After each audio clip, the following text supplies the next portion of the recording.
Bismillahirrahmanirrahim. Assalamualaikum warahmatullahi wabarakatuh. Saya Nisa Nabila Oktaryani dengan NPM 1601 1020 0036. Di sini akan memberikan sedikit overview mengenai materi-materi yang ada di blok BD1 anatomi.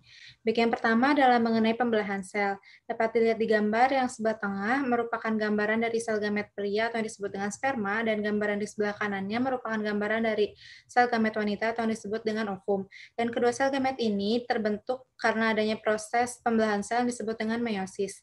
Ketika kedua sel gamet ini bertemu atau yang disebut dengan fertilisasi, maka akan terbentuk zigot. Dan zigot akan terus tumbuh dan berkembang melalui pembelahan sel yang disebut dengan mitosis, hingga akhirnya akan terbentuk struktur umum manusia dewasa seperti yang terlihat pada gambar paling sebelah kiri. Selanjutnya adalah mengenai embriologi dari wajah. Embriologi dari wajah ini mempunyai ciri itu dengan terbentuknya lengkung faring. Lengkung faring pertama terbentuk pada hari ke-23 kehamilan, dan lengkung faring lainnya terbentuk di hari ke-26 sampai ke-28 kehamilan. Setiap lengkung faring dibatasi oleh pharyngeal groove. Secara eksternal, lengkung faring yang terlihat hanya lengkung faring pertama, kedua, ketiga, dan keempat. Sementara untuk lengkung faring kelima bersifat rudimenter, dan lengkung faring keenam berada di struktur dalam dari primordial faring ini.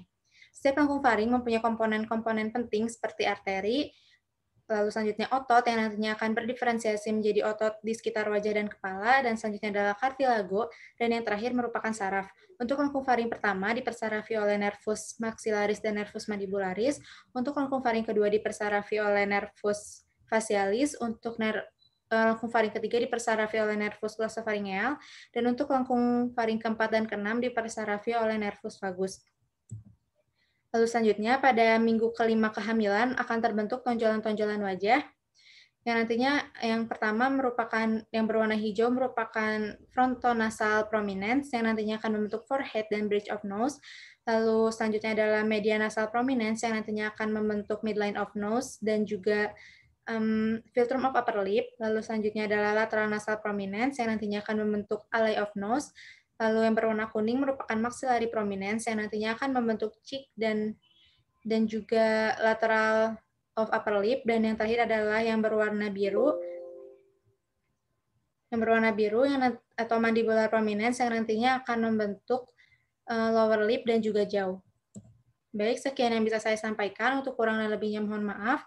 Terima kasih. Wassalamualaikum warahmatullahi wabarakatuh.